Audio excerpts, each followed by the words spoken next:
BPSC 72 BPSC notification जारी हो गया और इसमें सीटों की संख्या है जो 1230। ये अभी संभावित है, तो जितनी प्राप्त हो चुकी है 1230, बट ये आने वाले समय में और भी बढ़ सकता है, संशोधन इसमें हो सकता है। तो ये बहुत बड़ी एक वैकेंसी है। अब इसका ऑनलाइन का जो डेट है 7 मई से स्टार्ट है और 31 मई तक भरना है। इसमें कैटेगरी वाइज जो है BC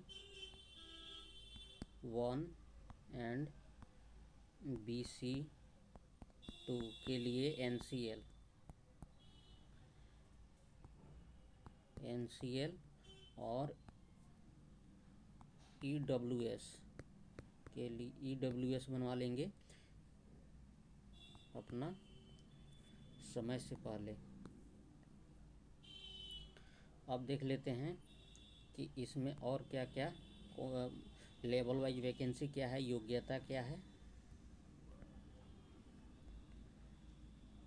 जो बीपीएससी है लेवल 9 तक की वैकेंसी कराती है, जिसमें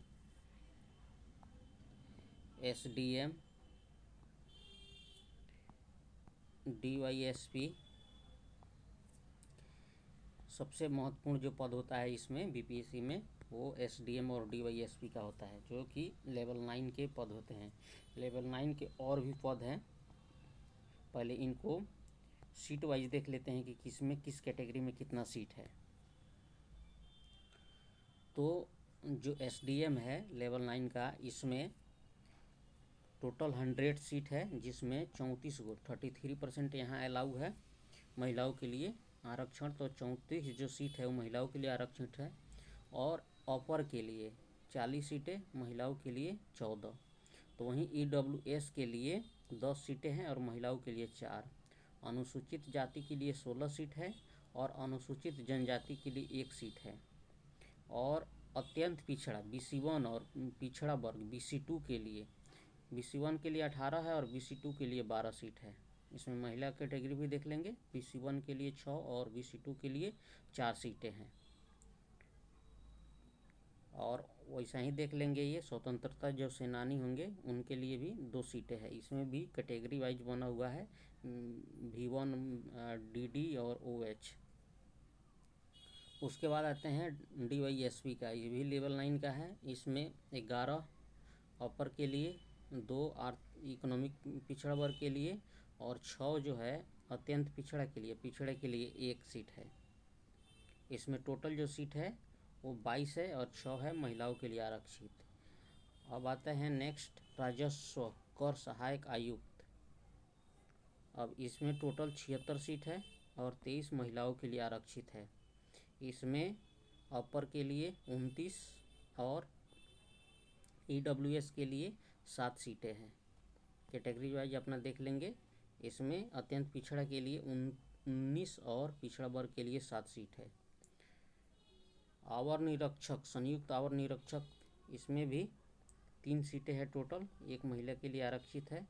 इसमें जो 3 जो सीट है वो अपर के लिए है, जनरल कास्ट के लिए। बाकी अदर कास्ट के लिए इसमें 0 सीटें हैं। श्रम अधीक्षक या श्रम संसाधन विभाग में इसमें टोटल 10 सीटें हैं, 3 महिलाओं के लिए आरक्षित है, 6 सीटें जनरल के लिए और 3 सीटें जो हैं वो अनुसूचित जाति के लिए है। ऐसा ही आप कैटेगरी वाइज देख लेंगे सब जो क्रम है। और इसमें लेवल 9, उसके बाद लेवल 7 में आ जाता है नगर कार्यपालिका पदाधिकारी, नगर विकास एवं आवास विभाग, इसमें 54 सीटें हैं। और ग्रामीण विकास पदाधिकारी, जिसको BDO बोलते हैं, उसमें 65 सीटें हैं। अब ये सब लेवल 7 के पोस्ट हैं। लेवल 6 का है। और जो अलग सब्जेक्ट वाइज अलग जो होते हैं उसमें फिर लेवल 9 वाला जो पोस्ट चालू होता है, जिसमें मांगता है कि मैथ हो, साइंस हो, इकोनॉमी हो, उस आधार पे तो बाल विकास परियोजना पदाधिकारी समाज कल्याण के लिए भी लेवल 9 का है। इसमें टोटल 20 सीटें हैं और जनरल के लिए 12 है, EWS के लिए 2 है। वैसा ही वित्त प्रशासनिक पदाधिकारी के लिए इसमें टोटल सीट 32 है और अनुमंडल संरक्षण पदाधिकारी समाज कल्याण विभाग में इसमें टोटल जो सीट है 103 है। इसकी एग्ज़ाम जो होती है वो भी अलग होता है। अब इसकी देख लेते हैं योग्यता क्या है किस एग्ज़ाम के लिए।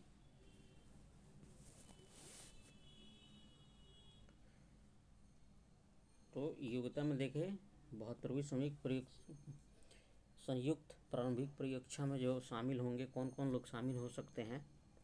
तो किसी भी मान्यता प्राप्त से सामान्य अथवा समतुल्य जैसे बीटेक उत्तीर्ण ग्रेजुएशन का जो डिग्री होगा वो एलिजिबल होंगे और एज जो होगा वो 21 वर्ष होगा।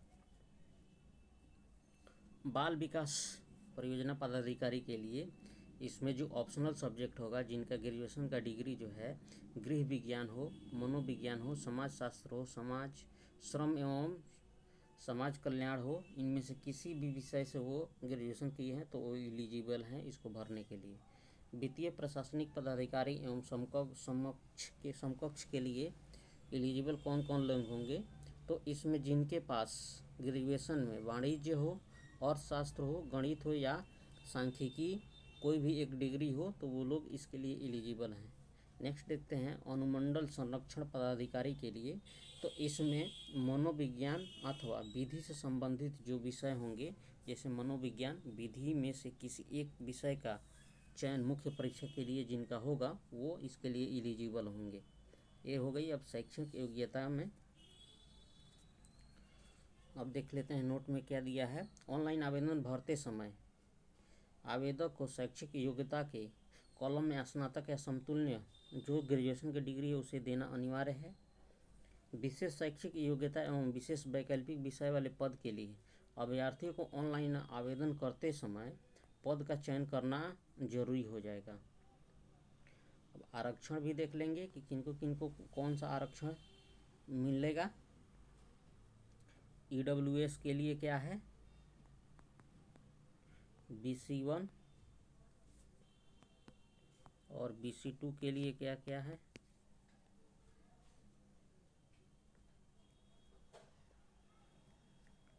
इसमें देख लेते हैं। ऑनलाइन आवेदन पत्र में इंगित कॉलम में आरक्षण का दावा नहीं करने पर परीक्षा के किसी भी चरण में आरक्षण का लाभ नहीं मिलेगा। अगर आपके पास कोई भी इनमें EWS या BC1 और BC2 के लिए NCL होता है, अगर नहीं देते हैं तो आरक्षण से वंचित हो जाएंगे। आरक्षण का लाभ बिहार के मूल निवासी को ही मिलेगा, ये अच्छी बात है। बिहार राज्य के बाहर के निवासी अभ्यर्थी को आरक्षण का लाभ दे नहीं होगा। आवेदन में दिया गया स्थानीय पता ही आरक्षण के प्रयोजन के लिए अस्थायी निवास अनुमान्य होगा। उक्त आरक्षण के लिए उम्मीदवार यानी कि आपको निवास प्रमाण पत्र भी देना अनिवार्य है। अनुसूचित जाति एवं अनुसूचित जनजाति के उम्मीदवारों को निम्नांकित प्रमाण पत्र जमा करना अनिवार्य है। कौन सा, तो जाति प्रमाण पत्र और अस्थायी निवास या डोमिसाइल जो होता है उसे देना पड़ेगा। पिछड़ा वर्ग एवं अत्यंत पिछड़ा वर्ग के उम्मीदवारों के लिए NCL देना अनिवार्य है। और NCL कहाँ से होगा, तो अंचल राज्य सरकार के जो अंचलाधिकारी हैं उसके द्वारा निर्गत होगा। आरक्षण का दावा करने वाली विवाहित महिलाओं को जाति क्रिमिलेयर रहित प्रमाण पत्र उनके पति के नाम एवं पता से निर्गत होना चाहिए, न कि उनके पति के नाम से,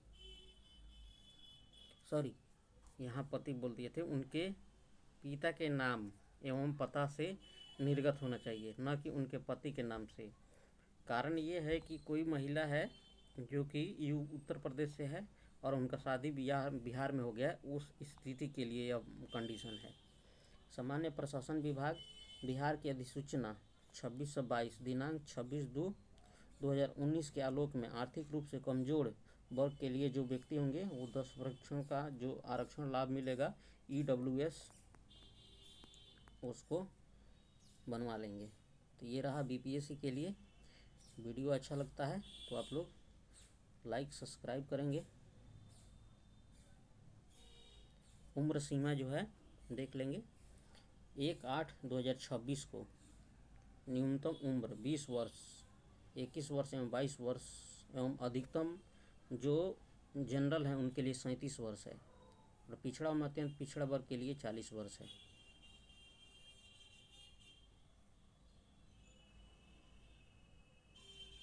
शारीरिक दक्षता भी ईटी के समय ही भरना रहता है, जब फॉर्म भरते हैं तो उसमें देख लेंगे। और जो परीक्षा शुल्क है 100 रुपये लगेगा।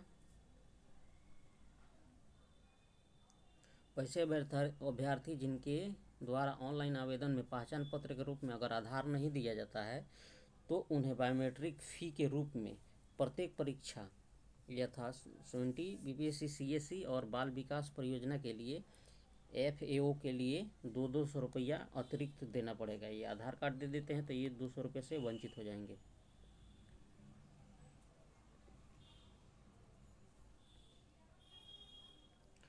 अब जो है प्रारंभिक परीक्षक पीटी कैसे होगा उसके लिए नोटिफिकेशन पहले ही जारी हो चुका है। इसमें 150 क्वेश्चन होंगे, 2 घंटे का टाइम मिलेगा जो कि बहुत कम है। जैसे नेट या JRF के लिए 150 ही क्वेश्चन रहता है, उसमें भी लगभग 10 मैथ रहता है, 5 मैथ रहता है और 5 रीजनिंग रहता है जो कि टफ ही रहता है। सेम बीपीएससी के आधार पे ही 150 क्वेश्चन उसमें भी रहता है। उसमें कितना मिलता है, 3 घंटा मिलता है, जो कि यहाँ पे कम है। प्रत्येक प्रश्न के लिए 5 विकल्प प्रदान किए जाएंगे ABCD। अभ्यर्थी को एक सही उत्तर ABCD में से एक विकल्प का चयन करना होगा। यदि अभ्यर्थी प्रश्न का उत्तर नहीं देना चाहता है तो विकल्प ई का अनिवार्य हो जाएगा, जो कि लेटेस्ट यही जोड़ा गया है। ई ऑप्शन अगर आप क्वेश्चन छोड़ देते हैं तो आपको ई ऑप्शन टिक लगाना अनिवार्य है। अगर वो व्यक्ति ई ऑप्शन नहीं चूज करता है तो उसको मान लिया जाएगा, अगर छोड़ देता है तो 1/3 यानी निगेटिव जो रखा गया है 1/3 उसका अंक कट जाएगा। प्रारंभिक परीक्षा में गलत उत्तर के लिए नकारात्मक यानी नेगेटिव मार्किंग लागू है 1/3। प्रारंभिक परीक्षा महज जांच परीक्षा होगी जिसके आधार पर मुख्य परीक्षा हेतु उम्मीदवारों का चयन किया जाएगा। मुख्य परीक्षा के लिए चुने जाने वाले उम्मीदवारों की संख्या कुल अतिरिक्त संख्या 10 गुना ली जाएगी।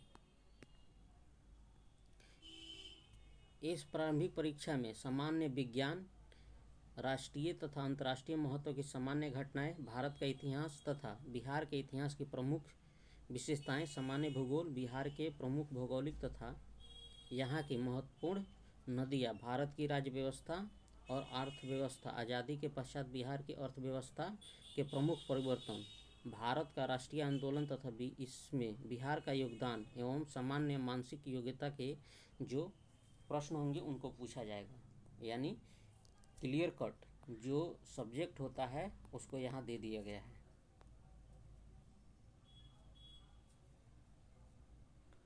अब आते हैं मुख्य लिखित मेंस में, तो अब इसको नेक्स्ट वीडियो में देखेंगे। अपना अपना सब्जेक्ट देख लेंगे कि मेंस के लिए भी ऑप्शनल सब्जेक्ट देना है, कौन से होंगे। चलिए ठीक है, वीडियो लगता है अच्छा तो चैनल को सब्सक्राइब करेंगे, लाइक करेंगे। धन्यवाद।